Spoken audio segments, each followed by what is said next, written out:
He thought she was nothing without him. For 5 years, Gregory Nash had built a new life on the ashes of his marriage, convinced his ex-wife, Catherine, was a forgotten footnote in his success story. So when he received an invitation to the city's most exclusive charity gala, he saw the perfect opportunity to flaunt his beautiful younger fiancée and his triumphant life. He imagined Catherine might be there, perhaps working as part of the catering staff. He was about to parade his victory right in her face. What he didn't know was that the name on his invitation was a calculated move, and the woman he'd discarded was not just a guest, she was the queen of the entire evening. Gregory Nash held the invitation between his thumb and forefinger as if it were a trophy. The cardstock was thick, creamy, and felt heavy with importance. Engraved in elegant gold calligraphy were the words, "The Phoenix Arts Foundation Annual Gala." It was the event of the season, a confluence of old money, new tech billionaires, and the city's most influential artists and philanthropists. Getting an invitation was a sign that you had arrived. For Gregory, it was more than that. It was validation. "Look at this tiff," he said, sliding the card across the polished marble island of their penthouse apartment. The city lights of downtown Boston glittered below them like a carpet of scattered diamonds. Tiffany Dubois, his fiancée of 6 months, picked it up, her perfectly manicured nails clicking against the card. She was 26, a full 14 years younger than Gregory, with a mane of blonde hair that tumbled over her shoulders and a smile that had been expertly curated for Instagram. "Ooh, the Phoenix Gala. My friend Chloe went last year. She said the gift bags had Cartier bracelets in them." Gregory chuckled, a low, self-satisfied sound. "Forget the gift bags. This is about who you're seen with. Everyone who matters will be there." He leaned back, picturing it. Him in his custom Tom Ford tuxedo and Tiffany dripping in diamonds on his arm. They would be the power couple everyone was talking about. Then a darker, more satisfying thought slithered into his mind. Catherine, his ex-wife. "You know," he began, a sly glint in his eye, "I bet she'll be there." Tiffany's smile tightened almost imperceptibly. She hated when he brought up Catherine. It was like invoking a ghost, a frumpy, uninteresting ghost from a past he assured her was long dead. "Catherine, why would she be there? I thought you said she was, you know." She gestured vaguely, a wordless sign for a nobody. "Oh, she won't be a guest, sweetheart," Gregory clarified with a cruel laugh. "But a gala this size, they need an army of staff. Planners, waitstaff, coat check, girls. It was always her dream to be involved in the art world. This is probably as close as she'll ever get. Can you imagine the look on her face when we walk in?" The thought was delicious. He pictured Catherine in some drab, ill-fitting black uniform, her face pale and tired, forced to watch him swan around with his vibrant, beautiful new partner. He would be magnanimous, of course. He'd probably tip her $100 bill, a little gesture, to show there were no hard feelings, and to remind her of everything she'd lost. The divorce had been finalized 5 years ago. In his version of the story, which he'd told Tiffany and all their friends, he had outgrown the marriage. He was a shark, destined for the deep waters of corporate success, while Catherine was a goldfish, content to swim in a small stagnant bowl. He had been a junior executive at a middling tech firm when they were married, and she had been his wife. She'd managed their home, hosted his bosses for dinner, and listened to his endless anxieties. She'd had a small inheritance from her grandmother which had served as a comfortable cushion and allowed him to take the initial risks that kick-started his career. He conveniently forgot that part now. In the years since he'd climbed the ladder with ruthless efficiency, becoming the CEO of his own company, Apex Innovations, he attributed his success entirely to his own brilliance and drive. Catherine, he assumed, had probably faded into obscurity, living a quiet, beige life somewhere in the suburbs, forever defined by her role as his discarded first wife. "We have to go," Tiffany said, her enthusiasm returning as she imagined the dresses and the press photographers.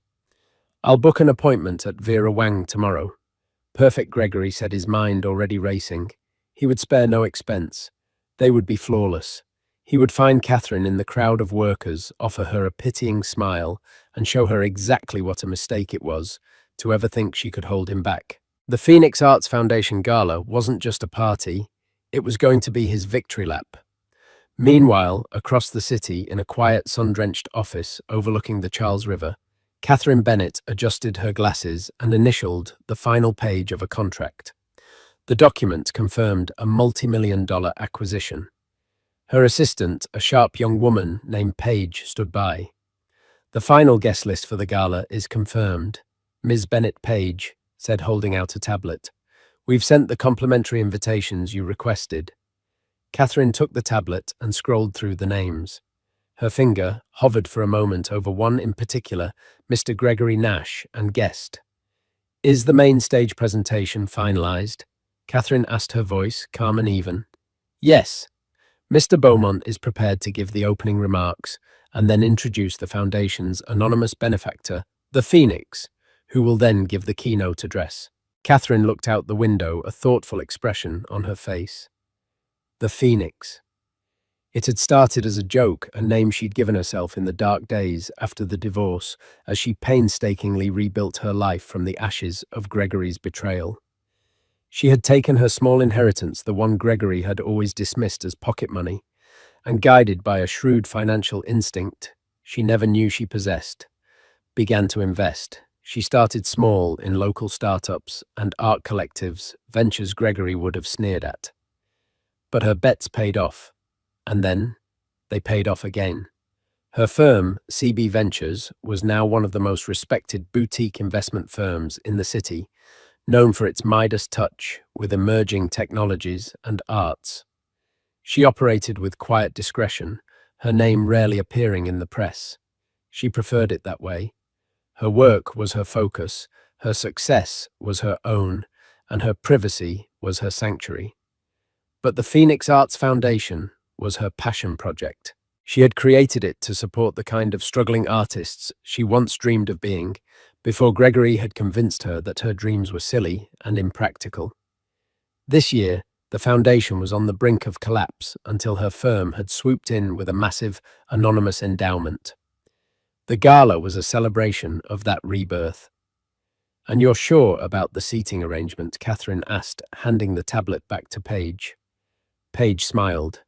"Table 17, a perfect view of the stage, but not so close as to be considered a major donor's table. He'll be surrounded by mid-level executives. He'll feel important, but not too important." Catherine nodded, a faint, unreadable smile playing on her lips. "Good. I want him to have a very clear view." She hadn't thought about Gregory in years, not really. The wound had long since scarred over. But when his name had come up as a potential bidder on a contract, her firm was peripherally involved, with a cold, calculated idea had formed in her mind. It wasn't about revenge. Revenge was a hot, messy emotion. This was about closure. It was about closing a chapter with a definitive, undeniable statement. He had written her out of his life story as a failure. It was time he read the epilogue. The ghost of their marriage haunted Gregory in ways he refused to acknowledge. He'd built his new life over its grave, laying down foundations of expensive suits, fast cars, and a younger woman who looked at him with uncomplicated adoration. But sometimes, in the dead of night, the ghost would whisper. It whispered of a small second-floor apartment filled with the smell of oil paint and burnt coffee. It whispered of Catherine, her fingers smudged with charcoal, her face lit with passion as she described the art she wanted to create. He'd loved that passion at first. It was bohemian and exciting, but as his own ambitions grew, her dreams began to feel like an anchor. An artist. Kathy. "It's a nice hobby," he'd said one evening years before the end. He'd just gotten a small promotion, but it's not a career. We need to be serious now. My career is taking off. He didn't see the light in her eyes dim just a little. She put her canvases away. She took a part-time job as a gallery assistant to learn the business side, she'd said. He'd seen it as a sign of her finally becoming practical. The ghost whispered of her grandmother's death and the inheritance. It was $150,000. To Gregory, who was drowning in student loans and earning a pittance, it felt like a lottery win. We should invest it in my career, he'd proposed. I have this idea for a startup. It's a sure thing. This is our ticket, Kathy. Our ticket. She had hesitated. My grandmother wanted me to use it for a studio, or to travel to see the great museums in Europe. We can do all that later, baby. I promise, he'd cooed, wrapping her in his arms. Once I'm a success, you can have a dozen studios. We'll buy a house in Tuscany. Just trust me. She trusted him. The money went into his first venture, a clunky piece of software that he eventually sold for a modest profit, which he then rolled into another, more successful project. That inheritance was the seed from which his entire empire grew. He called it our money then. Now he called it my seed funding. The loudest whisper from the ghost was of their last fight. He had come home smelling of expensive perfume that wasn't Catherine's and announced he was leaving. I just don't think you understand the pressures I'm under. The world I live in now, he'd said, pacing their living room, which now felt too small and shabby for him. I need a partner who shines, someone who can command a room. Catherine stood by the window, her back to him. She was 32, but she looked older. The years of suppressing her own life to amplify his had taken their toll. And I don't shine, Gregory. It's not your fault, he said, the condescension dripping from his voice. You're comfortable, you're sweet, but I'm aiming for the stratosphere. You're happy on the ground. We just want different things. What I wanted, she said, her voice trembling with a rage he'd never heard before, was a partner. What you wanted was a stepping stone, and you used my grandmother's legacy as the first stone in the path. Oh, don't be so dramatic, he scoffed. That money would have been gone in a year on paint and canvases. I turned it into a future you could have been a part of if you'd just tried a little harder. That was the line, the one that broke her. She turned to face him, her eyes hollow. Get out, she whispered. The divorce was swift and brutal. His lawyers painted her as a simple housewife with no claim to his burgeoning success. He was the visionary. She was the baggage he'd carried. Shamed and exhausted, she took the small settlement he offered, just enough to disappear quietly. And he was glad. Her presence was a reminder of his humble beginnings, of a time when he needed her. He wanted no such reminders. Catherine Bennett did not disappear. She grieved, she shattered, and then she got to work. In a small rented apartment that smelled of nothing but new beginnings, she opened her laptop. The settlement money was meager, but the embers of her grandmother's inheritance still glowed within her. Not the money, but the spirit of it. Her grandmother had been a savvy, independent woman who had always told her, "The best investment, dear girl, is in yourself." She stopped seeing herself as Gregory's ex-wife and started seeing herself as Catherine Bennett. She remembered her love for art, not just for creating it, but for understanding its power, its value, its narrative. She started researching the art market, not as a hobbyist, but as an analyst. She found she had a knack for it, a cool, logical ability to separate hype from true potential. Her first investment was a small one in a struggling digital artist who was creating NFTs before they were a buzzword. Gregory would have laughed. 6 months later, Catherine cashed out for 50 times her initial investment. She took that money and did it again and again.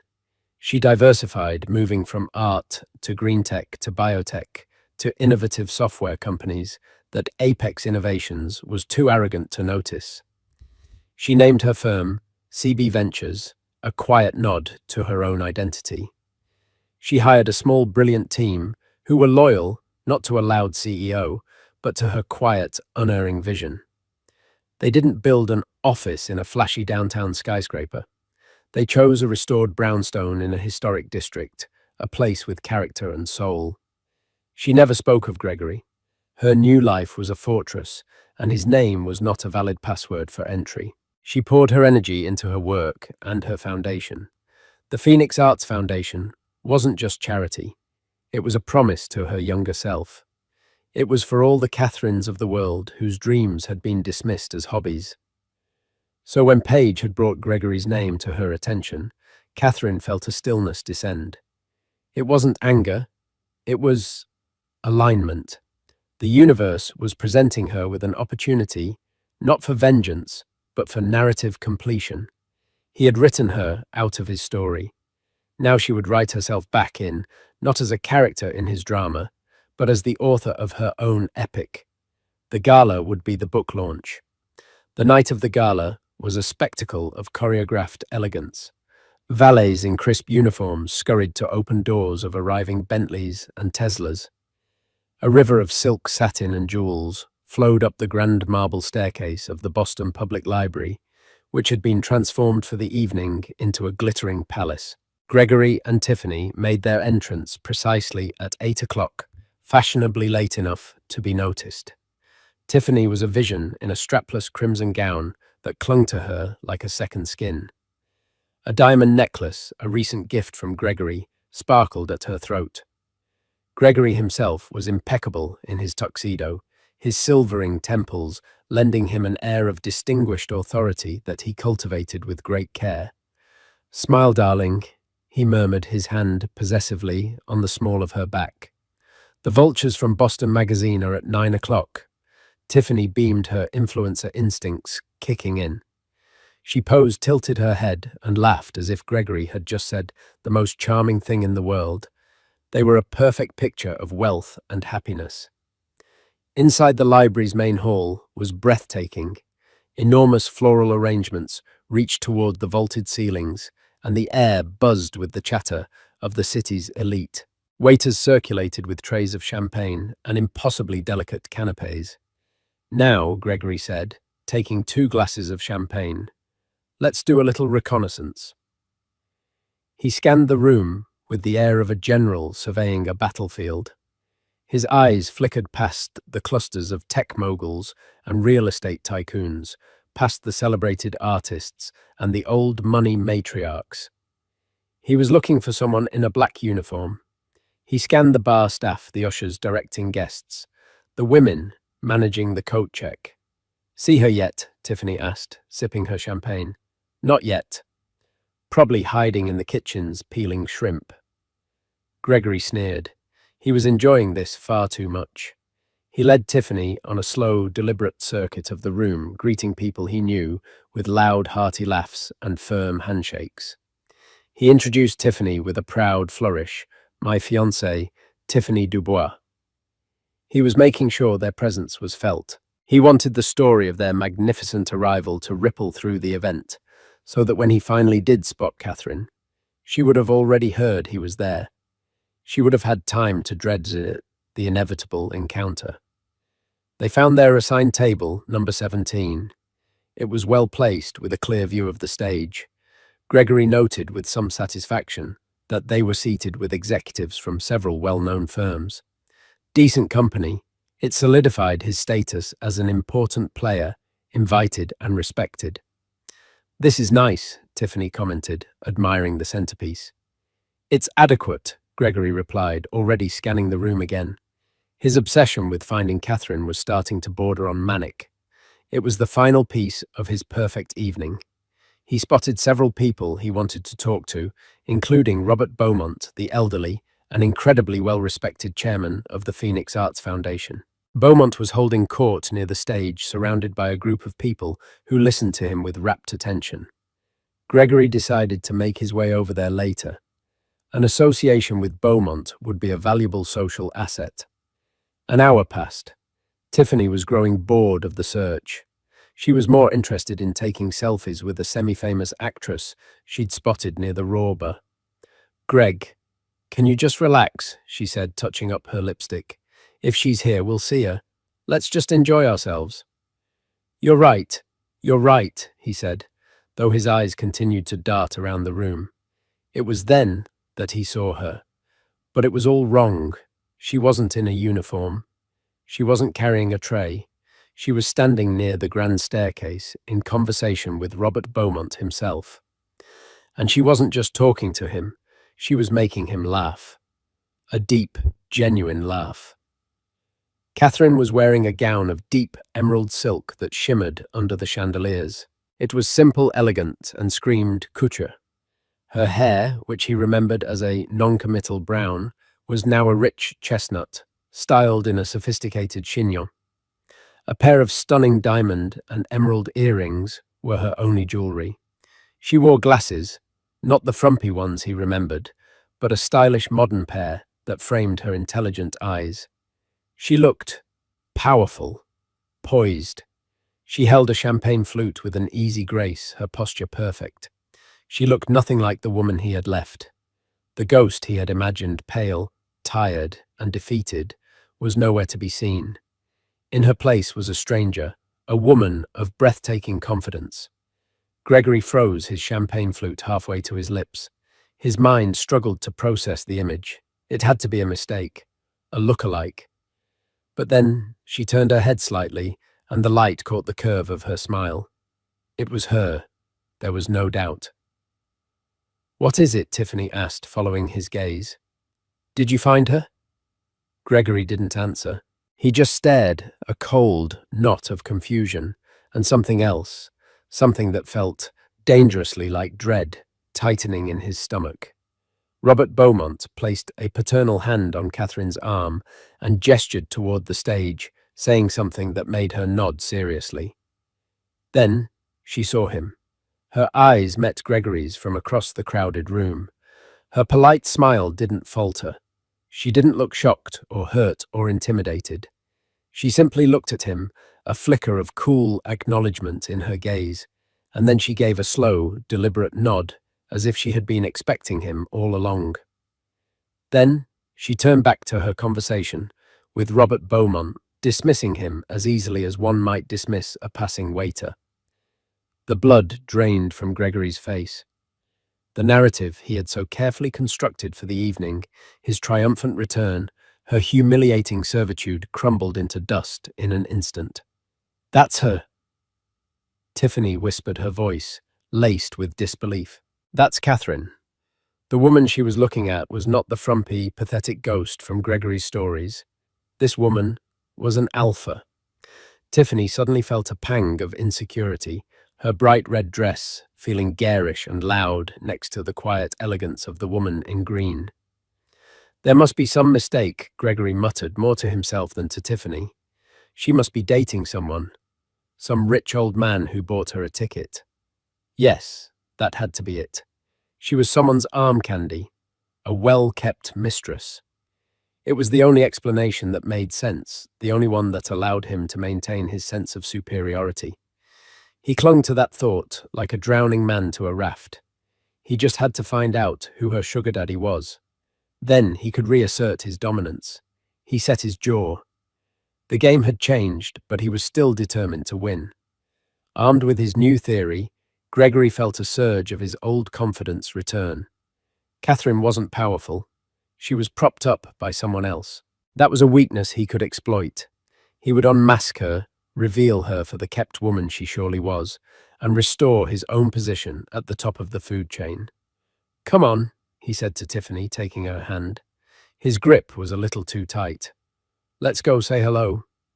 Tiffany hesitated. "I don't know, Greg. Maybe we should just leave it." The woman across the room unnerved her. She had a stillness, a self-possession that Tiffany, for all her practiced glamour, knew she lacked. Nonsense. Gregory insisted, pulling her along. "It's the polite thing to do. We're all adults here." He navigated them through the throng, his smile fixed and predatory. As they approached, Robert Beaumont excused himself, leaving Catherine momentarily alone. This was his chance. "Catherine, I almost didn't recognize you." Gregory began, his voice oozing a patronizing charm that had always worked on his subordinates. "The years have been, well, they've certainly changed you." Catherine turned to face him fully. She took a slow sip of her champagne before answering, her eyes calm and analytical over the rim of the glass. "Gregory, Tiffany, How lovely of you to come." Her voice was lower than he remembered, smoother. There was no trace of the nervous energy she once had. "We were so surprised to see you here," Tiffany chirped, forcing a bright smile. "You look amazing. That dress is to die for." "Thank you, Tiffany. You look very vibrant," Catherine replied. The compliment was delivered with such neutrality that it was impossible to tell if it was sincere or a subtle jab. Gregory jumped back in, unable to let her control the conversation. "So, who did you come with? I must admit, I'm dying to know who the lucky man is. No one I know, I hope?" He laughed as if sharing a private joke. The implication was clear. Anyone associated with her must be someone of questionable taste. Catherine's expression didn't change. "I'm here on my own tonight, Gregory." "On your own?" He let out a disbelieving chuckle. "Come now, Kathy. A ticket to this event costs a fortune. Your... what was it? Your gallery assistant job can't possibly cover it. You can tell me. Is he old? Is he rich? Does he know you were married?" He leaned in, his voice dropping to a conspiratorial whisper. He expected her to flush, to stammer, to show some sign of weakness. Instead, she simply raised an eyebrow. "Firstly," she said, her voice dropping to a blade of ice, "don't call me Kathy. I haven't been Kathy in a very long time. Secondly, my financial situation and how I choose to spend my money is no longer any of your concern. Hasn't been for 5 years." She took a deliberate step back, creating a physical distance between them. The move was subtle, but clear. He was not welcome in her space. The public rebuke quiet as it was stung Gregory. People nearby were starting to notice them, their curiosity piqued. He could feel Tiffany shifting uncomfortably beside him. He needed to regain the upper hand. "I'm just surprised that's all," he pressed on, trying a different tack. "I worried about you after the divorce. I honestly did. I pictured you in a small apartment struggling. To see you in a designer gown, it's a relief. It really is. I'm glad you found someone to take care of you." He was painting a picture for any potential listeners. He was the caring ex-husband, concerned for the welfare of his fragile former wife. Catherine finally allowed a small, cold smile to touch her lips. It didn't reach her eyes. "Worried, Gregory? You have never wasted a moment of your life worrying about anyone but yourself. Let's not pretend otherwise. It's exhausting." She turned her gaze to Tiffany. "He told you I was a failure, didn't he? That he left me because I couldn't keep up." Tiffany's cheeks flushed. She glanced at Gregory, her bright smile faltering. "Well, he said you had different paths." "A convenient narrative," Catherine said, her eyes locking back onto Gregory's. "The truth, Gregory, is that you didn't leave me because I couldn't keep up. You left because you were terrified I might one day pull ahead."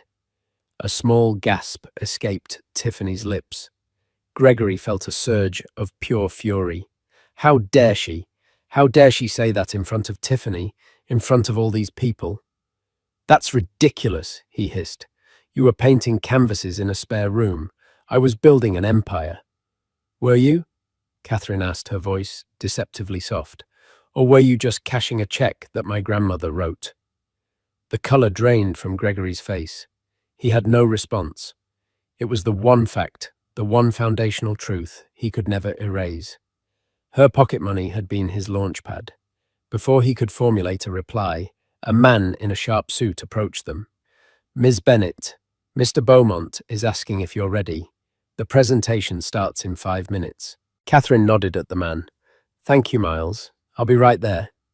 She then turned her gaze back to Gregory and Tiffany. Her expression was one of pure dismissal. As if she were looking at something mildly unpleasant, she had stepped in. "If you'll excuse me," she said, her voice once again coolly professional, "I have some business to attend to. Do enjoy the rest of your evening. The main presentation is meant to be quite enlightening."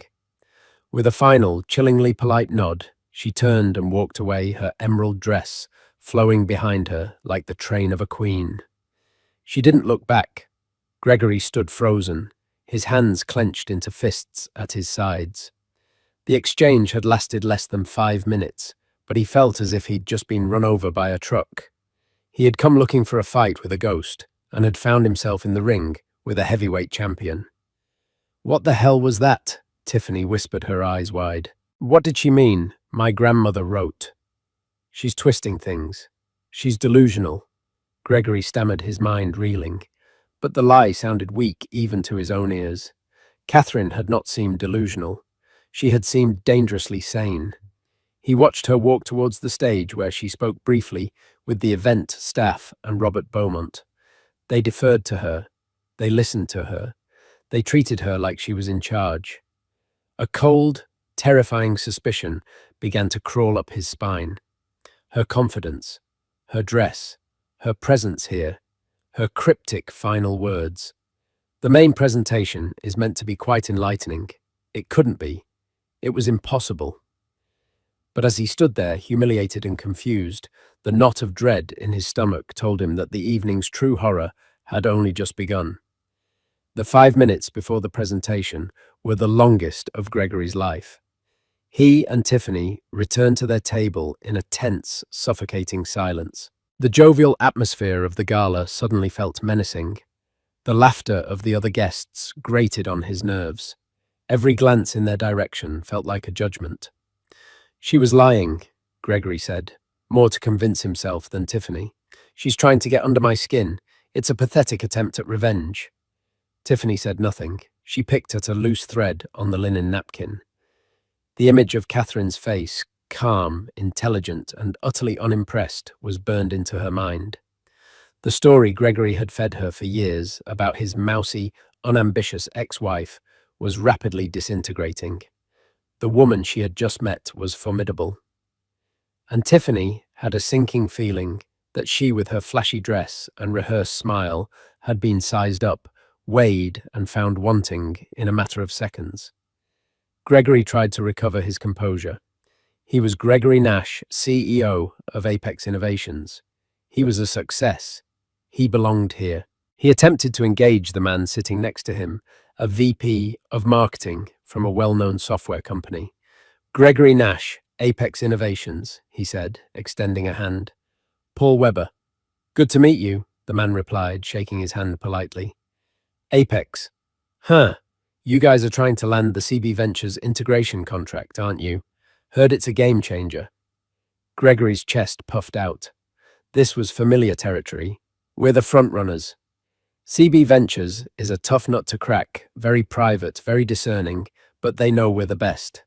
The deal will put Apex on a whole new level. Paul Weber nodded, taking a sip of wine. Tough is an understatement. The principal is brilliant, but absolutely ruthless when it comes to vetting partners. They say she can spot a weakness from a mile away. We tried to partner with them on a project last year. Got cut in the first round. She personally killed the deal. She? Gregory asked, his heart giving a painful lurch. I thought the principal was a man. CB Ventures. Charles Bennett or something, Paul chuckled. Oh no, that's a common misconception. One they don't bother to correct. Lets her fly under the radar. The CB stands for Catherine Bennett. She's something of a legend in the investment world. A real phoenix, they call her. Built her firm from the ground up into a powerhouse. The name hit Gregory like a physical blow. Catherine Bennett, CB Ventures. The room began to spin. The chatter faded into a dull roar. He looked wildly around the hall, his eyes landing on the stage. Catherine was standing just to the side, hidden in the shadows of the velvet curtains, speaking with the stage manager. She was looking at a clipboard, nodding, giving directions. She was not a guest. She was not a +1. She was running the show. CB Ventures, the company he had been courting for months. The company whose partnership was the cornerstone of his 5-year plan for Apex Innovations. The deal he'd been boasting about just moments ago. He had been preparing presentations for her firm, sending emails to her senior partners, trying to get a meeting with the reclusive, mysterious head. All this time it had been her. He had been dancing like a puppet, and she was holding all the strings. The pieces slammed together in his mind with brutal clarity. The invitation that had seemed like a mark of his success. The seating arrangement with a perfect view of the stage. Her calm, knowing expression. When she saw him, her parting words. It was all a setup. a meticulously planned, exquisitely cruel trap. He had walked into the lion's den convinced it was his own personal circus. "Greg, are you okay? You've gone completely pale." Tiffany's voice cut through his panic. He couldn't speak. He just stared at the stage, a wave of nausea washing over him. He had paraded his fiancée in front of his ex-wife, intending to humiliate her for being a coat-check girl, while she was secretly the one who could destroy his entire company with a single word. He hadn't just underestimated her, he had committed professional suicide. The lights in the grand hall began to dim. A hush fell over the crowd. On stage, Robert Beaumont, the distinguished chairman of the foundation, stepped up to the podium. "Good evening, everyone, and welcome." Beaumont began, his warm voice filling the room. "Welcome to the Phoenix Arts Foundation annual gala. We are here tonight to celebrate a rebirth. As many of you know, our foundation dedicated to supporting the next generation of artists was facing a difficult future. But in our darkest hour, a benefactor emerged.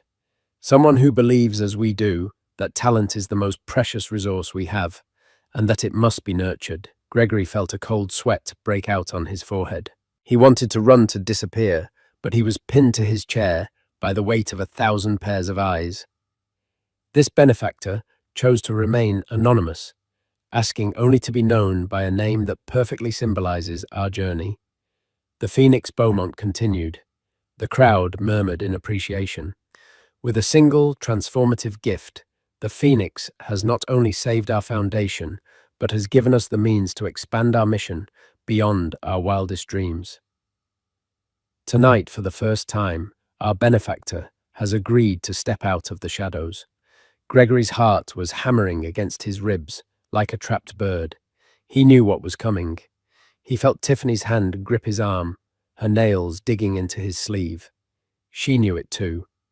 She is a testament to the power of vision, resilience, and the courage to rebuild.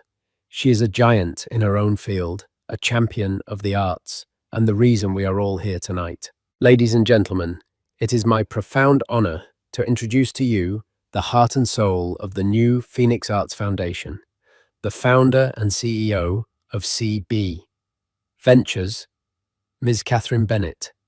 A brilliant spotlight hit the side of the stage, and into its glare stepped Catherine. The hall erupted in thunderous applause. People were getting to their feet, craning their necks to see the mystery benefactor. Catherine walked to the podium, the emerald silk of her gown flowing around her. She looked out at the sea of faces, her gaze sweeping over them all, until for a fraction of a second it rested on table 17. On him. In her eyes there was no anger, no triumph. There was only a calm, quiet finality. Gregory Nash didn't clap. He couldn't move. He just sat there, a statue of ruin in a bespoke tuxedo, as the woman he had thrown away was being celebrated as the savior of the city's art scene. The whole world was giving a standing ovation to his greatest mistake. As Catherine reached the podium, the applause slowly subsided, replaced by a captivated silence. She adjusted the microphone, her movements calm and deliberate. She didn't seem nervous at all. She looked as if she belonged there. From his seat, Gregory felt like he was watching a scene from a nightmare he couldn't wake from. "Thank you, Robert." Catherine began, her voice clear and steady, amplified throughout the vast hall. "And thank you all for being here to support a cause that is incredibly dear to my heart." She smiled, a genuine warmth radiating from her that mesmerized the crowd. Robert mentioned the name I chose for my donation, the Phoenix. It's a creature of myth, a symbol of rebirth from the ashes.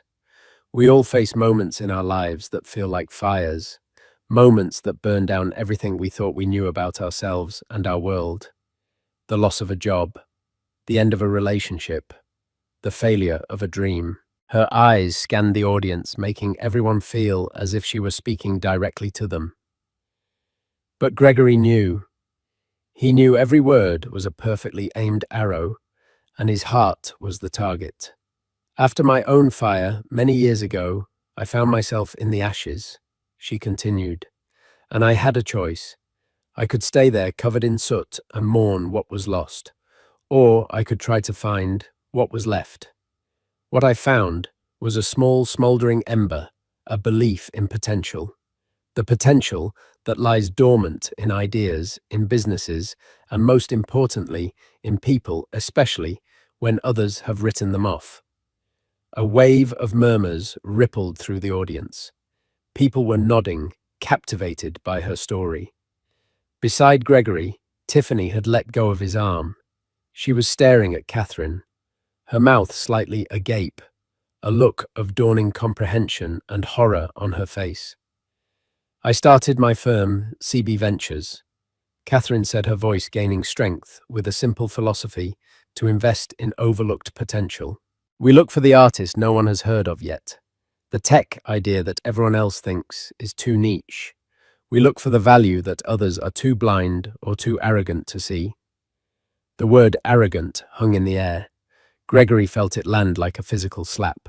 He could feel the eyes of Paul Weber, the man from his table, boring into the side of his head.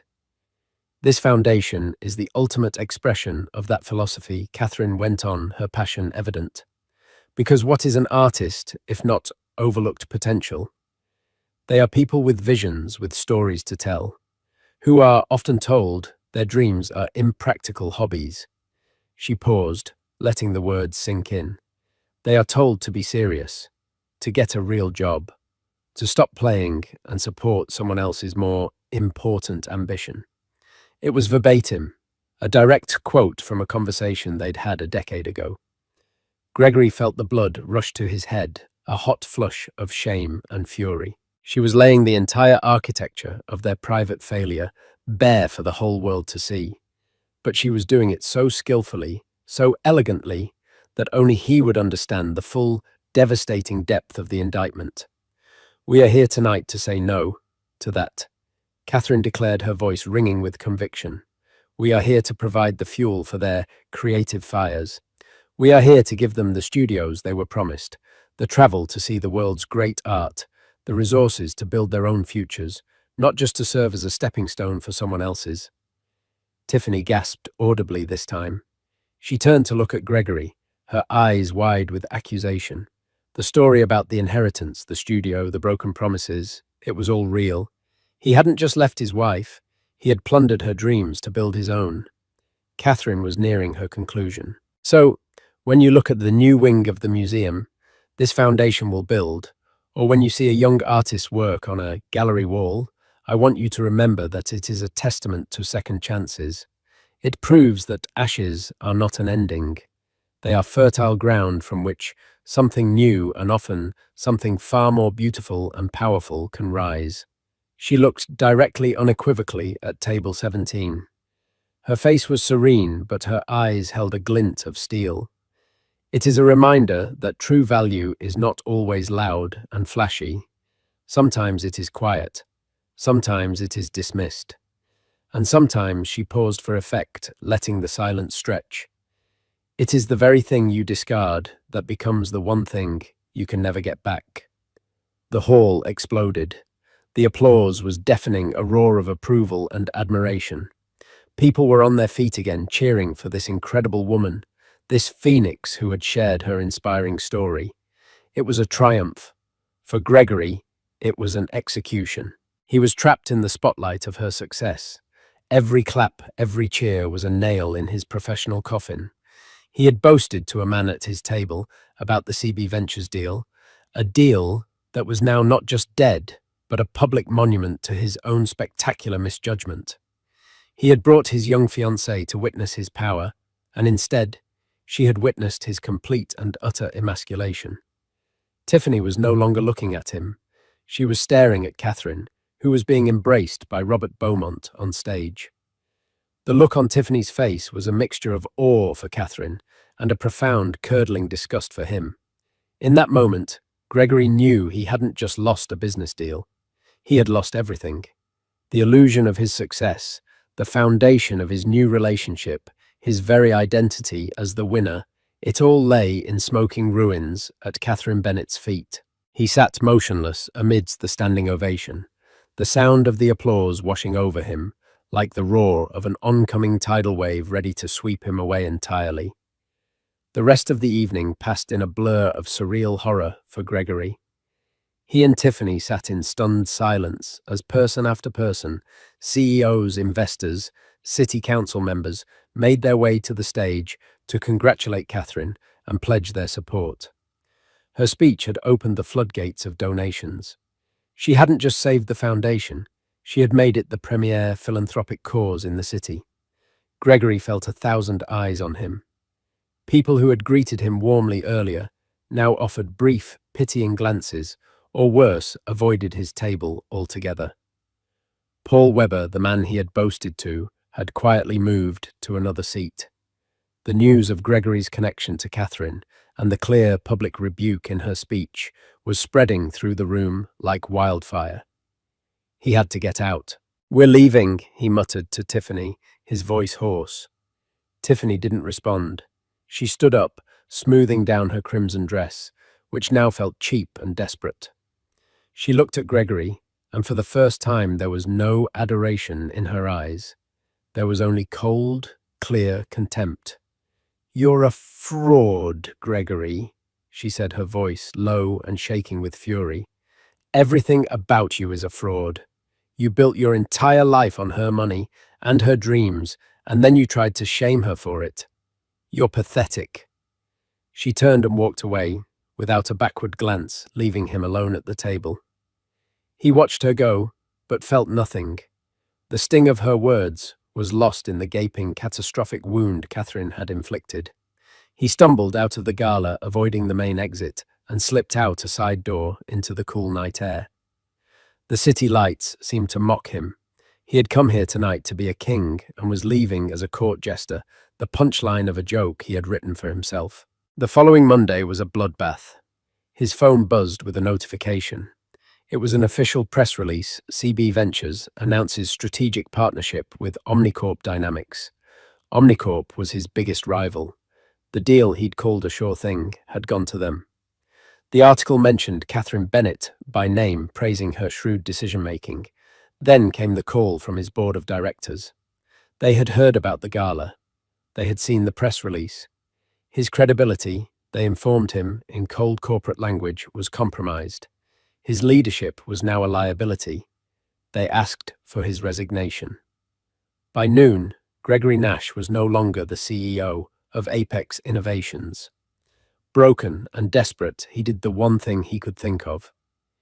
He drove to the brownstone that housed CB Ventures. He didn't have an appointment. He simply waited on the street outside, a ghost haunting a life that was no longer his. Late in the afternoon, Catherine emerged. She was dressed in a sharp, tailored business suit, laughing with her assistant Paige. She looked vibrant, energized, and free. "Catherine," he called out, his voice cracking. She stopped and turned. Her expression was not of surprise, but of weary resignation. "Gregory, you shouldn't be here." "I had to talk to you," he pleaded, stepping toward her. "Catherine, what you did, you ruined me." She looked at him, her gaze unflinching.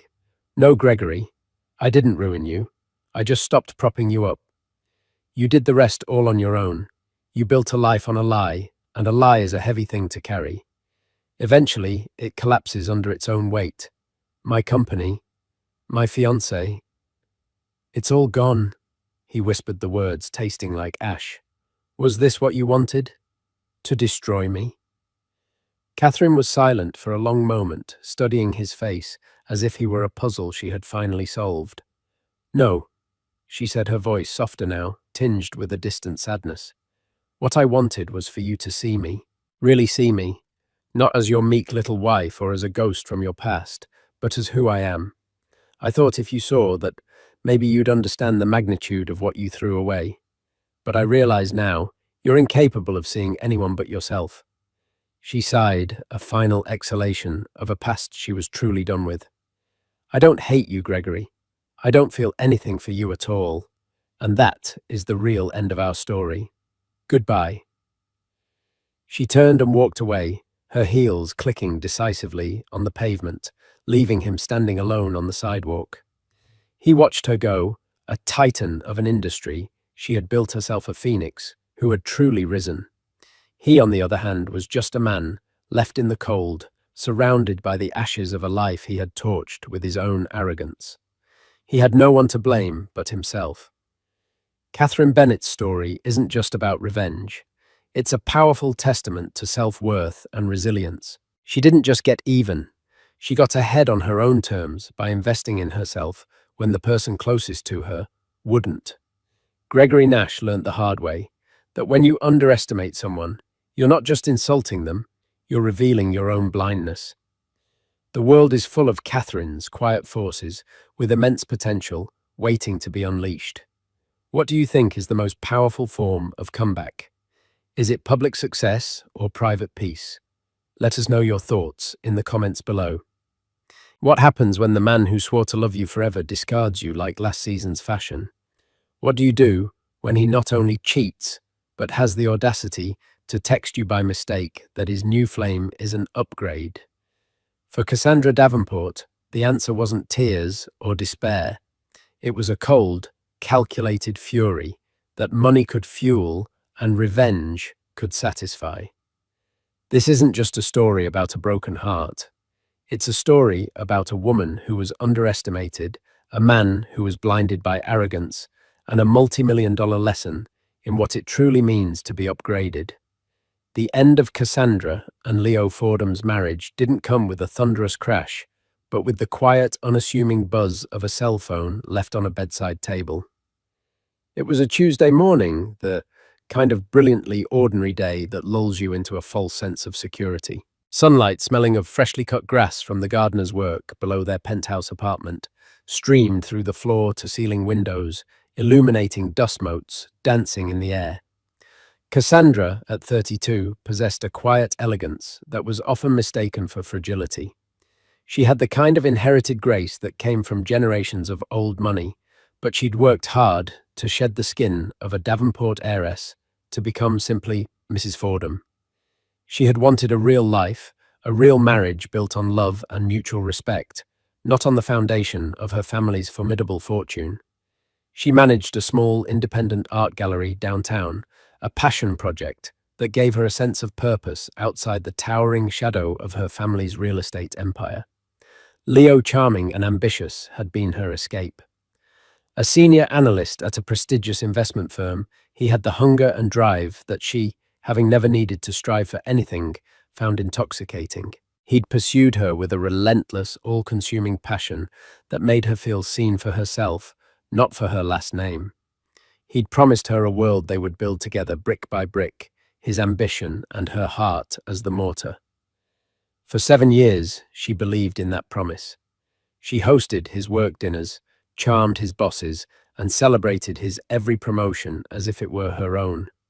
She kept her own vast resources at a polite distance, wanting him to feel like the provider, the man of the house. She loved him, utterly foolishly, and as it turned out, blindly.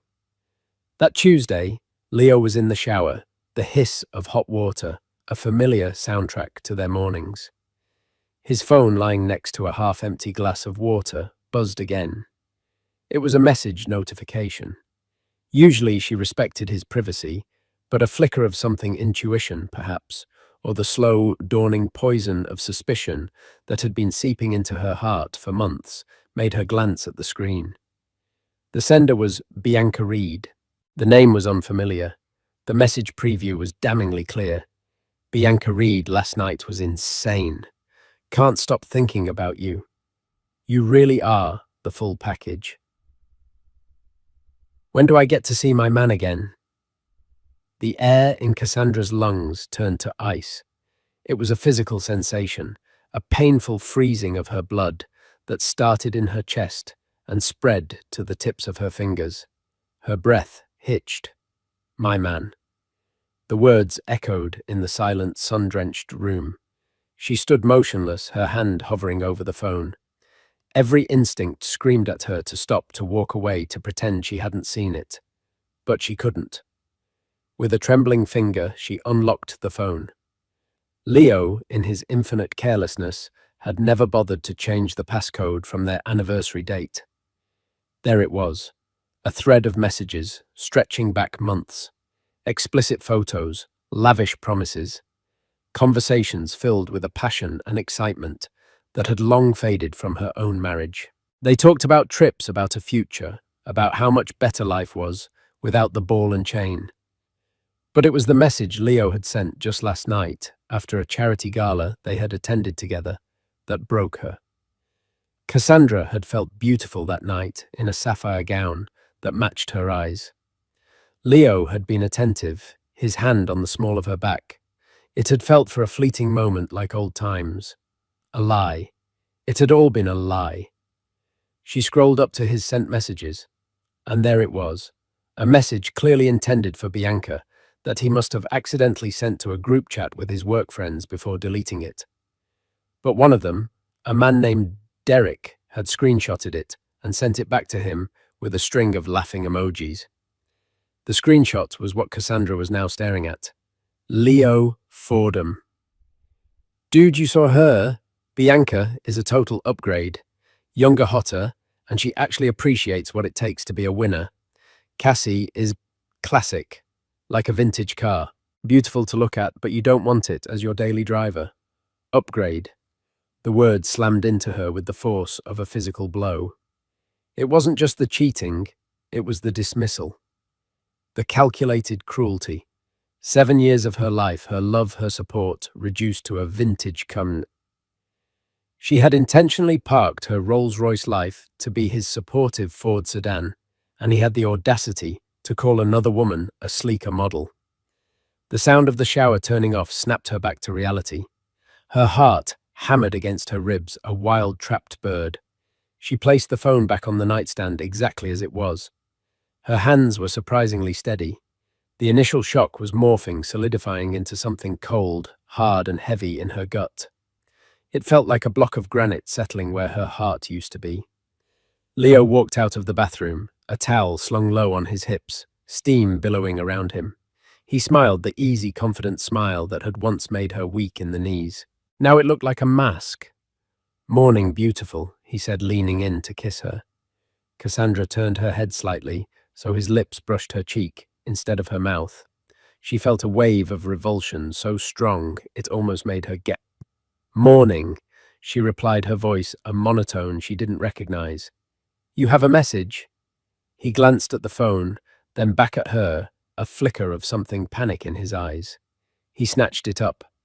She watched as he read the message from Bianca, his thumb moving quickly as he typed a reply.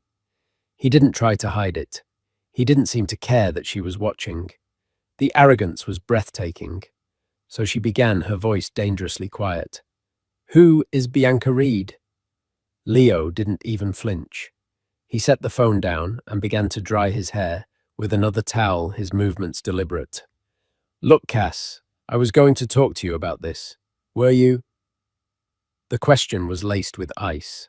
When after you booked your next romantic getaway with your upgrade, his head snapped up. The charming mask fell away, revealing the cold, hard man underneath.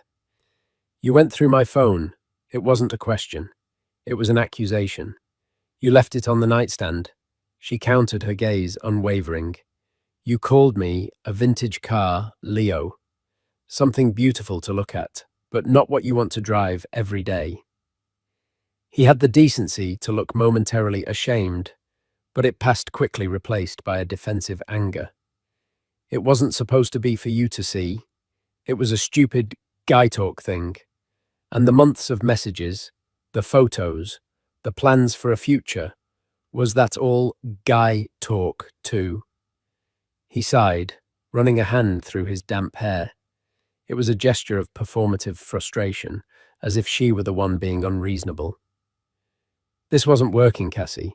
Can you honestly say you've been happy? You're always content. You're placid. I need fire. I need ambition. Bianca gets that. She's hungry like me. Hungry. A bitter laugh escaped her lips. You think I don't have ambition? Leo? I stepped back so you could shine. I hosted your clients. I edited your reports. I put my own life on hold so you could build yours. My family could have bought and sold your entire firm 10 times over, but I wanted us. I wanted the life you promised me. See, there it is, he exclaimed, pointing at her. The Davenport money. It's always there, isn't it? The safety net. You've never had to really fight for anything in your life. I have. Bianca has. We're cut from the same cloth. The hypocrisy was staggering. He condemned her for the very safety net he had so comfortably enjoyed for 7 years. The penthouse, the vacations, the seamless, worry-free existence. All of it was subtly underwritten by the Davenport name, a fact he was now conveniently forgetting. So that's it then, she asked, her voice hollow. 7 years and you're throwing it away for a hotter model? It's more than that, he said, his voice softening into a condescending purr. It's a different energy. We're just on different paths, Cass. I'm on a rocket ship and you're happy in your garden. There's no shame in that. But I can't stay in the garden with you. He was framing it as if he were doing her a favor, releasing her into a tranquil life she supposedly craved. He was rewriting their history to cast himself as the dynamic hero and her as the complacent, boring wife. Cassandra just stared at him. The man she thought she knew was gone, replaced by this cruel, self-serving stranger. The love she had felt for him curdled into something bitter and unrecognizable. Get out, she said the words barely a whisper. What? Get out. This time her voice was stronger, edged with steel. Pack your things. I want you gone by the time I get back from the gallery. He actually scoffed. Our apartment, you mean? Don't be dramatic. My apartment, she corrected him, a flicker of the Davenport authority returning to her. Bought with my money from my trust, as you well know. Your name is on the lease as a resident, not a co-owner. You have 30 minutes to pack a bag. I'll have the rest of your things sent to your office. Or would you prefer I send them to Bianca Reed? I'm sure I can find her address. For the first time, real fear flashed in his eyes. The fear of losing access. The fear of his rocket ship running out of fuel, her fuel. He started to protest, to argue, but she held up a hand. Don't, Leo. Don't say another word. Just go. He stared at her for a long moment, seeing perhaps for the first time, not the gentle, accommodating Cassie, but the heiress she was born to be. He saw the granite in her eyes and knew he had pushed too far. He had miscalculated.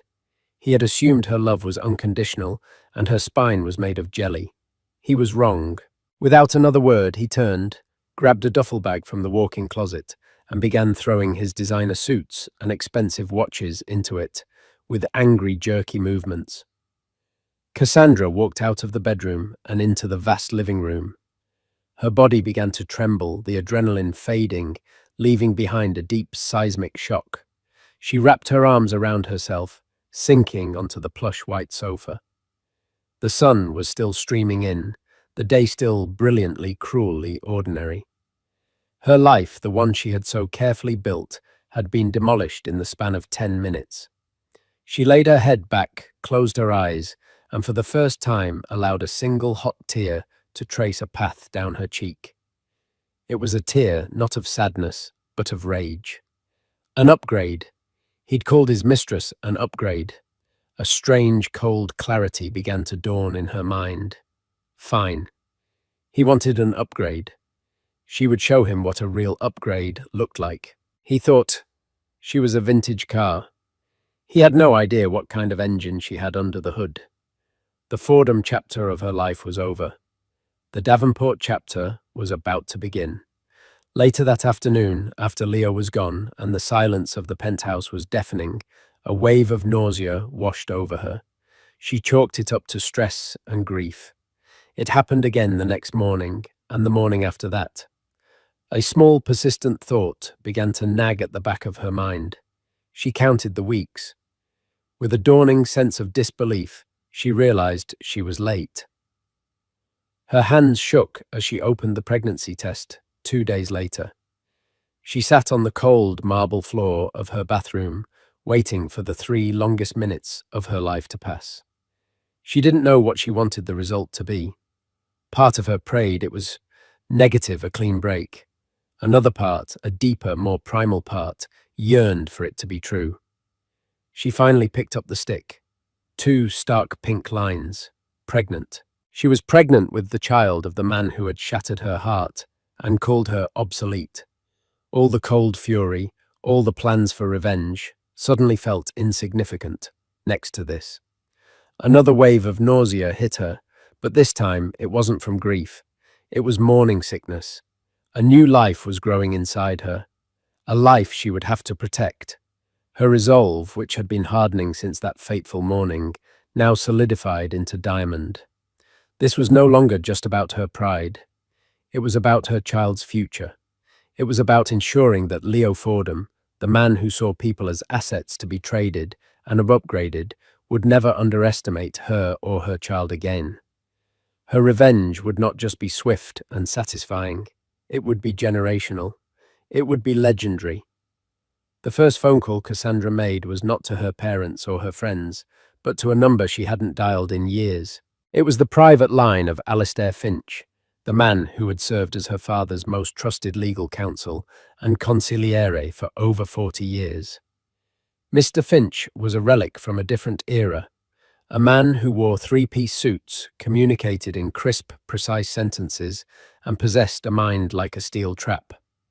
He had managed the Davenport family's most complex acquisitions and fiercest legal battles with a placid, almost unnerving calm. Cassandra. He said, his voice a gravelly baritone that held no surprise, as if he had been expecting her call. "To what do I owe the pleasure, Alistair?" she said, her voice steady. "I need your help. It's a corporate matter." An hour later, she was sitting in his cavernous wood-panelled office overlooking Central Park. The air smelled of old leather paper and Earl Grey tea. Mr. Finch sat opposite her, his hands steepled, his pale blue eyes watching her with unnerving perception. He had already been briefed by her father, who she'd called immediately after, but he wanted to hear it from her. She told him everything. The text message, the confrontation, the cruel, dismissive words, the pregnancy. She left out none of the humiliating details, laying her pain bare on the polished surface of his mahogany desk. She did not cry. Her voice did not waver. She spoke with the cold precision of a CEO outlining a hostile takeover. When she finished, Finch was silent for a long moment, his expression unreadable. "And what is it you want, Cassandra?" he finally asked. "I want to bankrupt him," she said, the words tasting like acid. "I want to ruin his career. I want him to know what it feels like to be discarded." Finch nodded slowly. A scorched earth approach. Understandable, emotional, but ultimately unsatisfying and messy. Public divorces and career sabotage can backfire. They make you look vindictive, not powerful. Revenge, my dear girl, is a dish best served cold, but more importantly, it should be served on a silver platter of your own making. "What are you suggesting?" Leo Fordham's mistake was not just infidelity, Finch explained, leaning forward slightly. His cardinal sin was arrogance. He believes he is a self-made man, a winner. He has attached himself to this new woman, Bianca Reed, because she reflects this image back at him. They are living a life of performative success. Flaunting it, I presume. Cassandra nodded, thinking of the social media posts she'd forced herself to look at.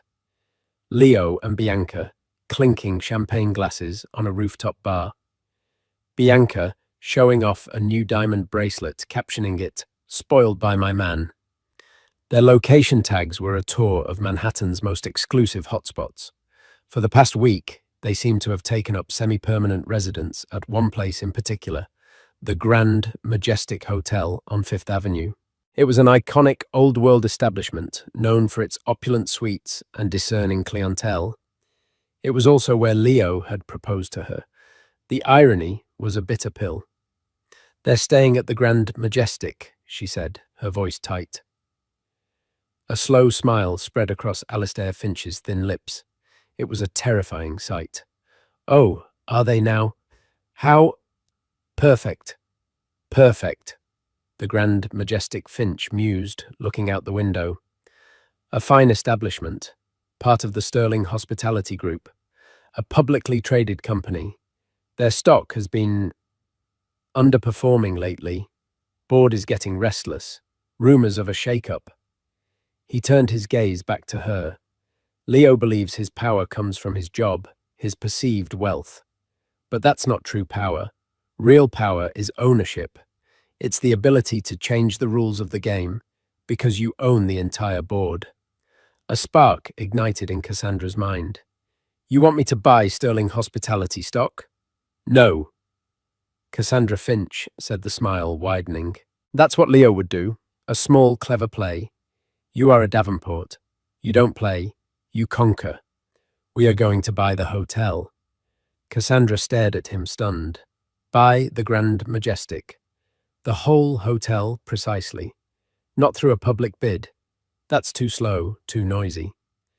The Davenport Corporation, through one of its subsidiary holding companies, will make a direct private offer to the board of Sterling Hospitality.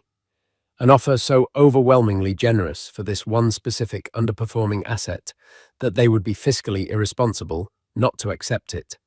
It will be quiet. It will be fast. And by the time the ink is dry, you, Cassandra Davenport, will be the sole proprietor of the Grand Majestic Hotel. The sheer audacity of the plan took her breath away. It was brilliant. It was devastating. It wasn't just revenge. It was a masterclass in power.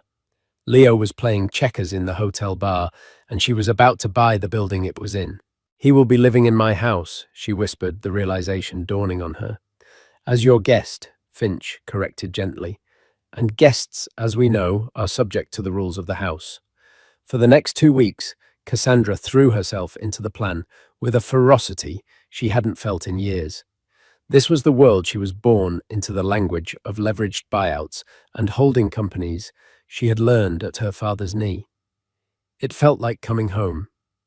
She worked out of a private office at Davenport Tower, a space that had been waiting for her. She and Finch and a team of the family's most ruthless analysts worked around the clock. They dissected Sterling Hospitality's financials. They drafted the offer, structuring it to be irresistible. They used a shell corporation based in Delaware with a name so bland, Asset Management Services LLC, that it would raise no flags. Cassandra was a ghost in the machine, her name appearing nowhere on the initial paperwork. While she was building an empire, Leo was building a fantasy. His social media was a curated highlight reel of his new life. Photos of him and Bianca at the hotel's exclusive rooftop pool, videos of them dining at Le Ciel, the hotel's Michelin-starred restaurant. Bianca's Instagram was a deluge of designer shopping bags, all artfully arranged on the bed of their suite. Suite 1201, the Imperial Suite. The same suite where Leo had once scattered rose petals and asked Cassandra to be his wife. He was actively, publicly desecrating their shared memories, replacing them with a shinier, newer version. Each post was a small, sharp stab to Cassandra's heart, but with each stab, the granite inside her grew harder, her resolve more absolute. She saw the life he was projecting, the Patek Philippe on his wrist, the Hermes bag on Bianca's arm. He was spending lavishly, desperately, trying to project an image of a man who had made it on his own terms. Cassandra knew better. He was burning through his savings and maxing out his credit cards. His salary was substantial, but it couldn't sustain that level of performative wealth for long. He was on a rocket ship, all right, one that was about to run out of fuel and come crashing back to Earth. The day the deal closed, Cassandra was in Finch's office again. The final wire transfer, a sum with enough zeros to make her head spin, had been sent. A courier delivered a thick portfolio of documents. Finch slid the top one across the desk to her. It was the deed. There, in crisp black ink, was the name of the new owner of the Grand Majestic Hotel Asset Management Services, LLC. And on the signatory page for the LC, there was only one name, Cassandra Davenport. She ran her fingers over her own signature. A tremor of pure, unadulterated power coursed through her. She looked out the window down at the sprawling city below. She was 3 months pregnant, her body just beginning to change. She placed a hand on her still flat stomach. Phase 1 is complete, Finch said, pouring them both glasses of sparkling water. What's your first move as the new proprietor? Ms. Davenport Cassandra took a sip of water, the bubbles fizzing on her tongue. She thought of Leo and Bianca, likely lounging by the pool in her hotel at this very moment, blissfully unaware that the ground had just shifted beneath their feet. My first move, Alistair, she said, a predatory smile touching her lips for the first time in weeks, is a personal inspection. I think it's time for the new owner to meet the staff. And then, I think it's time we made some adjustments to the guest experience. The Grand Majestic Hotel was a symphony of hushed opulence. Its lobby was a grand, cavernous space with floors of polished Italian marble, soaring columns, and a magnificent crystal chandelier that dripped light like frozen diamonds. The air was perfumed with the scent of fresh lilies, their fragrance mingling with the faint, expensive smell of leather and old money. Cassandra walked in, not as a guest, but as a conqueror. She wore a tailored navy blue dress that was professional and severe, her hair pulled back in a sleek chignon. She was flanked by Alistair Finch and 2 senior executives from the Davenport Corporation. Her presence commanded attention. The concierge, a man named Jean-Pierre, who had been at the hotel for 30 years, straightened his posture instinctively. "May I help you, madam?" he asked, his voice smooth as silk. "I'm here to see the general manager, Mr. Harrison," Cassandra said, her tone leaving no room for negotiation. "Tell him Cassandra Davenport is here." The name Davenport worked like a master key. Doors opened, people scurried. Within minutes, they were being escorted to the top floor to the lavish executive offices. Robert Harrison was a man in his late 50s, impeccably dressed with a permanently worried expression that came from decades of catering to the whims of the ultra-rich. He greeted them with a professional smile, but his eyes darted nervously between Cassandra and Finch. He had been told that morning in a terse, legally binding email that the hotel had been sold and the new owner would be arriving for an inspection. He had expected a corporate delegation, not a young woman whose family name was synonymous with New York real estate royalty. Ms. Davenport, Mr. Finch. An unexpected honor. Harrison began gesturing to the chairs in his office. "Welcome to the Grand Majestic. We were only just informed of the transition." "The transition is effective immediately," Robert Finch said, taking the lead. "Ms. Davenport is the sole proprietor. All operational command now flows directly from her." Harrison's eyes widened slightly. "Of course. I and my staff are entirely at your disposal. Ms. Davenport, what is your vision for the hotel? Are there any immediate changes you wish to implement?" Cassandra leaned forward, her hands clasped on the polished desk. "My vision is for excellence, Mr. Harrison. Unparalleled service. Absolute discretion. And I believe the best way to ensure that standard is to understand the details of the operation myself. Starting with our current guest list." She paused, letting the silence hang in the air. "I believe we have a Mr. Leo Fordham and a Ms. Bianca Reed staying in the Imperial Suite, 1201. Is that correct?" Harrison consulted his computer. "Yes, that's correct. Mr. Fordham is a long-term guest, booked for the next month." "Excellent," Cassandra said, a chill in her voice. "I want to begin by making their stay unforgettable. But first, a few new house rules.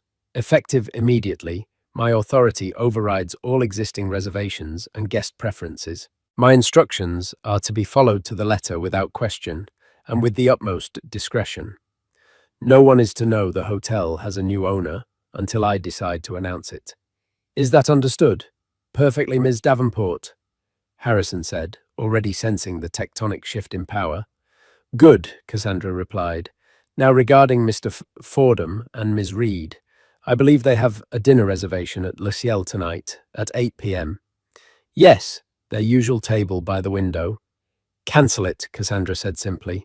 "Tell them there was a booking error." "The restaurant is completely full. Find them the worst table in the hotel's secondary bistro instead, near the kitchen doors, perhaps. Harrison blinked. Miss Davenport, Mr. Fordham is a very vocal guest. I'm counting on it, she said.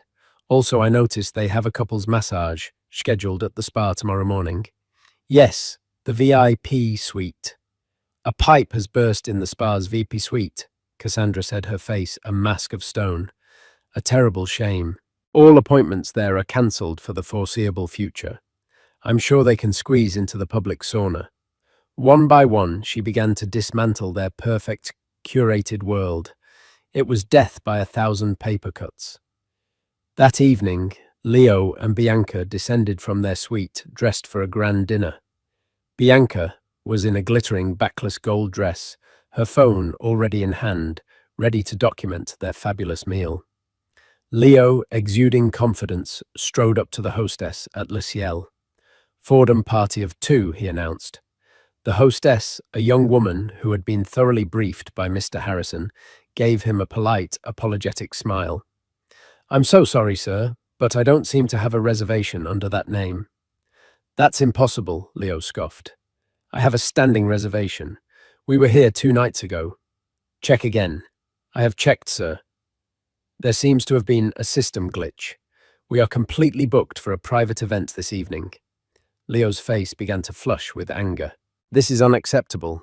Get me the manager. The manager appeared, repeated the same story with practiced regret, and offered them a complimentary table at the Garden Cafe downstairs as a gesture of goodwill. Defeated and fuming, Leo had no choice but to accept. They were led to a small, cramped table wedged between a service station and the swinging doors of the kitchen, the clatter of pots and pans providing the soundtrack to their meal. Bianca's face was a thundercloud. There would be no Instagram post tonight. The next morning, their spa appointment was cancelled due to the mysterious burst pipe. The super-fast premium Wi-Fi in their suite suddenly slowed to a crawl, making it impossible for Bianca to upload her stories or for Leo to conduct his video calls for work.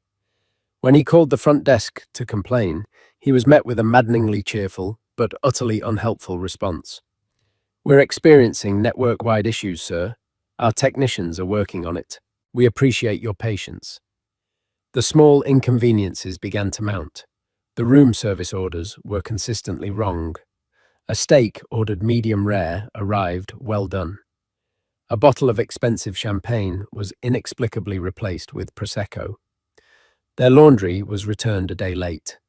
Each incident was small enough to be plausible deniability, a simple mistake, but together they formed a pattern of frustrating, targeted incompetence. Leo's famous charm began to fray.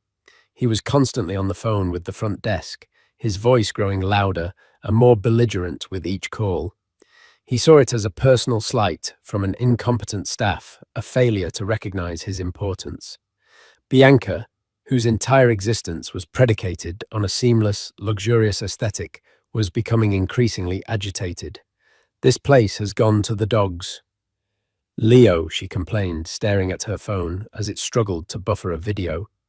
For what you're paying, this is a joke. Can't you do something? I'm trying. He'd snapped back, his own stress mounting.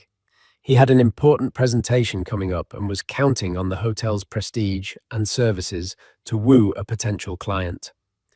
The following week, Cassandra escalated her campaign. Leo and Bianca returned from a shopping spree on Fifth Avenue, their arms laden with bags from Gucci and Prada. As Leo went to pay for their taxi with the hotel's house account, the doorman stopped him. I'm sorry, Mr. Fordham, the doorman said, his face impassive. The front desk has informed us that your house charging privileges have been temporarily suspended pending a credit review. Leo froze. Oh, what? That's ridiculous. My card is on file. You'll have to speak with the front desk, sir. In the middle of the grand lobby, in front of a dozen other guests, Leo was forced to have a hushed, intense argument with the desk clerk. The clerk, a young man named Thomas, who had been personally promoted by Cassandra that morning, was polite but firm. There appears to be an issue with the pre-authorization on your American Express, sir. It has been declined. Declined? Leo hissed, his face turning a blotchy red. There is $500,000 of credit on that card. Run it again. I have, sir. 3 times it's declined. Perhaps you could try another card. The public humiliation was exquisite. Bianca watched her arms crossed, her perfectly manicured foot tapping impatiently. This was not the picture of the powerful, in-control man she had signed up for.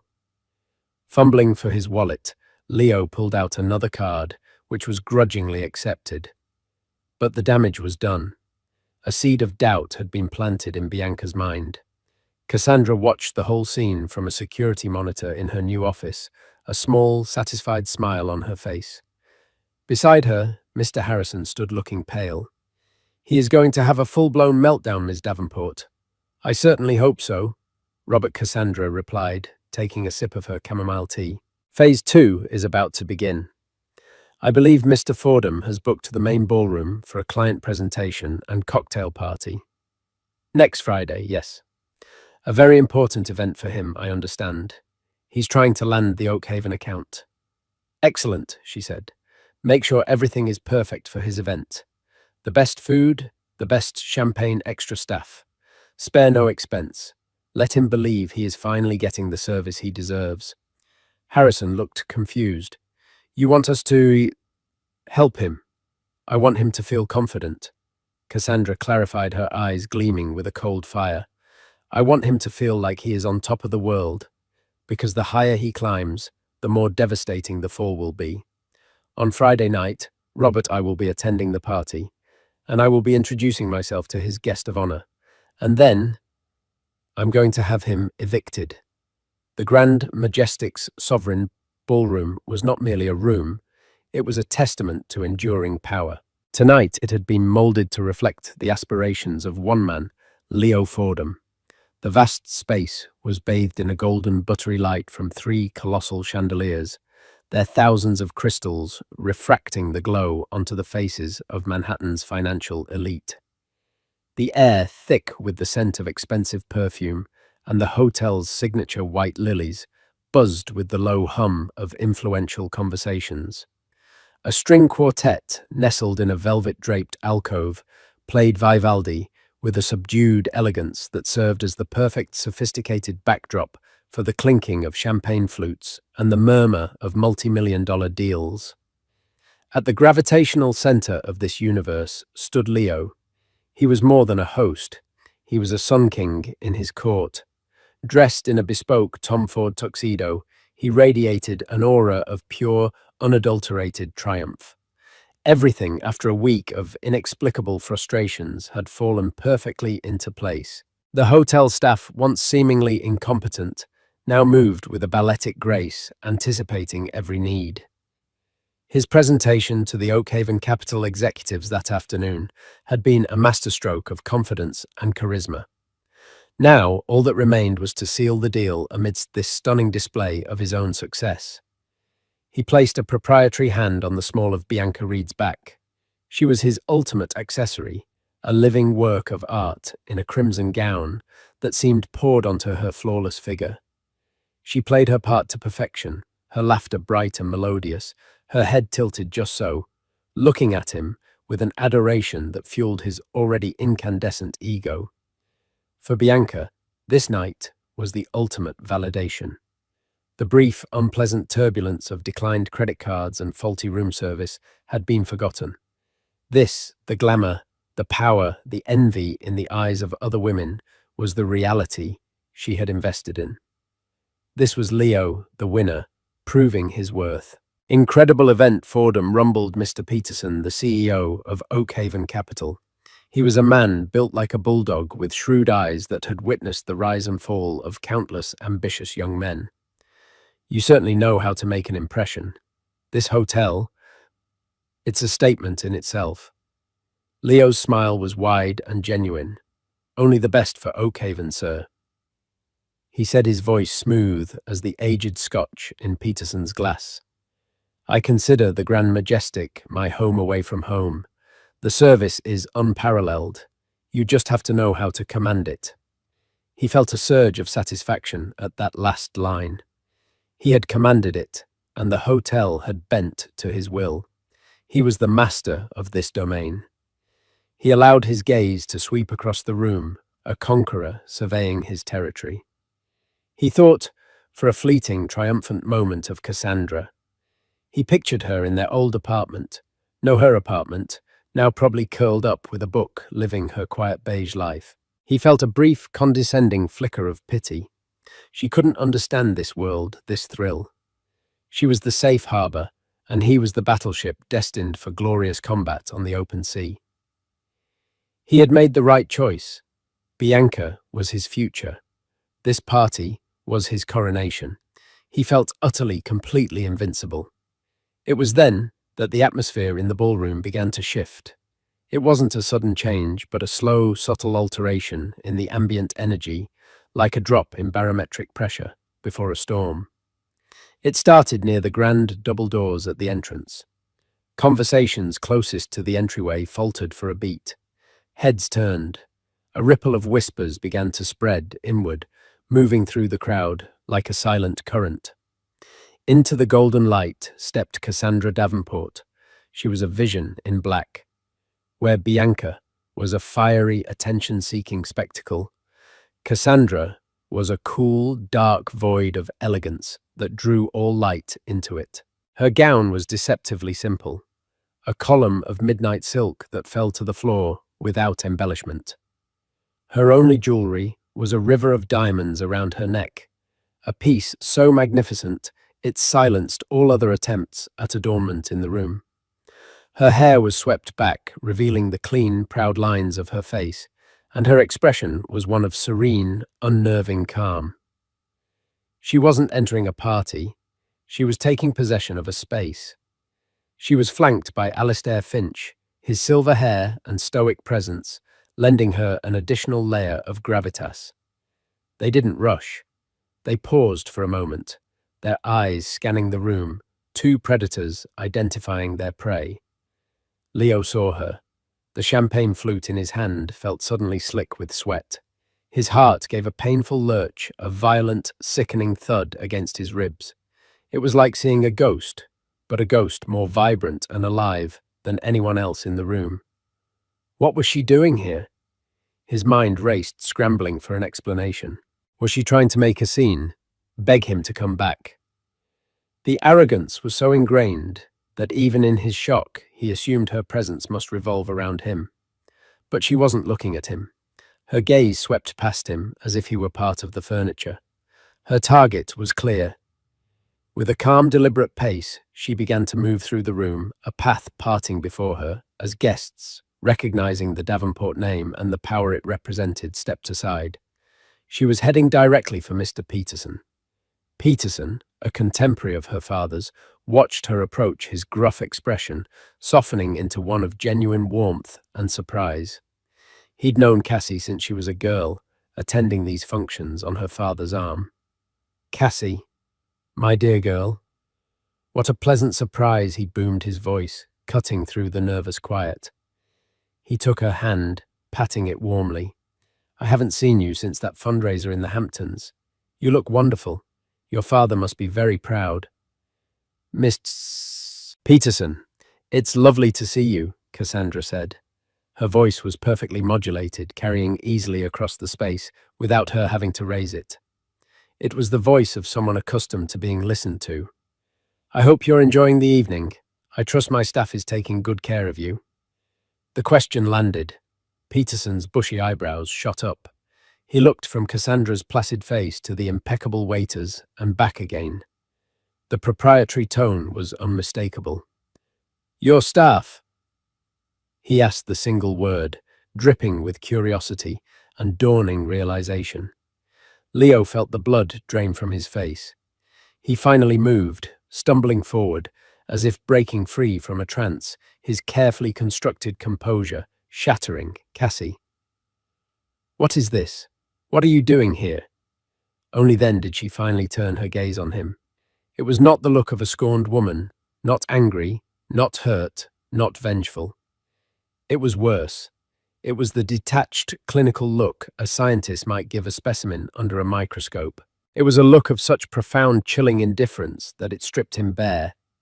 "Leo," she said, her voice cool and even. "I should have known I'd find you here." She then turned back to Peterson, offering him a serene smile. "To answer your question, yes. Welcome to my hotel. I apologize for not greeting you sooner, but I wanted to ensure everything was running smoothly for my guests." The word guests was a perfectly aimed dart, and it hit its mark. The entire ballroom seemed to hold its breath. The string quartet had faltered into silence. Peterson's mind, sharp and accustomed to ruthless corporate plays, put the pieces together in an instant. He looked from the powerful, poised woman in front of him to the sputtering, panicked man beside him. You bought the Grand Majestic?" Peterson asked Cassandra, a new and profound respect dawning in his eyes. This wasn't just the Davenport heiress. This was a shark in her own right. "It was a recent acquisition," Cassandra replied with a dismissive wave of her hand. "A passion project. I've always adored this building's potential." The implication was clear. The hotel, under its previous management, had been underperforming, just like everything else Leo touched. "But since you're here, Leo," she continued, turning her full attention back to him, the pleasantries over, "there are a few matters of housekeeping we need to discuss." She gave a subtle nod, and Mr. Harrison, the general manager, materialized at her side, his face a grim professional mask. He held a thick, leather-bound portfolio. "Robert, would you please bring me Mr. Fordham's bill?" The public nature of the request was a stunning act of aggression delivered with the politeness of a business inquiry. A wave of shocked murmurs and frantic whispers swept the room. Cell phones were being subtly angled to record the unfolding drama. Cassandra took the portfolio from Harrison and opened it. She didn't rush. She let the silence stretch, forcing every person in the room to focus on the humiliation she was about to administer. "Let's see." She mused, her fingertip tracing a line down the first page. "The Imperial Suite, number 1201. My favorite. Booked for 3 weeks. An extensive room service ledger. Multiple orders of caviar lobster, Cristal champagne. A man of expensive tastes." She paused. "Also charges for the business center, premium international calls, and a significant valet bill. And of course, tonight's event." She flipped a page, her expression unchanging. "The Sovereign Ballroom rental, the catering for 100 guests, the floral arrangements, the string quartet, the open bar featuring what I'm told is a top-shelf selection." She looked up, her gaze piercing Leo's. "It's all quite substantial." Leo was frozen, a statue of impotent rage and terror. Bianca, who had been clinging to his arm like a life raft, slowly let go. Her face was a storm of conflicting emotions, confusion giving way to a dawning, sickening comprehension. "The American Express you have on file was, as you know, declined earlier this week." Cassandra continued, her voice as calm as if she were reading a weather report. "The visa you provided as a backup is currently over its limit by—" She paused, tilting the page to the light for effect. "A rather shocking amount. I'm afraid, Leo, that you have an outstanding balance that you are in no position to pay." She finally closed the portfolio with a soft, final snap. "There is no misunderstanding. You have been enjoying my hospitality on credit that you do not have. You have been running a scam in my hotel." The accusation delivered so calmly was devastating. She turned her gaze to Bianca, and for a moment the ice in her eyes thawed into something resembling pity. "And you, Ms. Reed," she said softly, but loud enough for those nearby to hear. "He brought you into this. He made you promises based on a life he couldn't afford, financed by the woman he discarded." Cassandra's eyes flicked back to Leo, locking him in place. "He told me you were an upgrade, but it seems he was the one in need of an upgrade when he tried to get on my tab. That was the kill shot."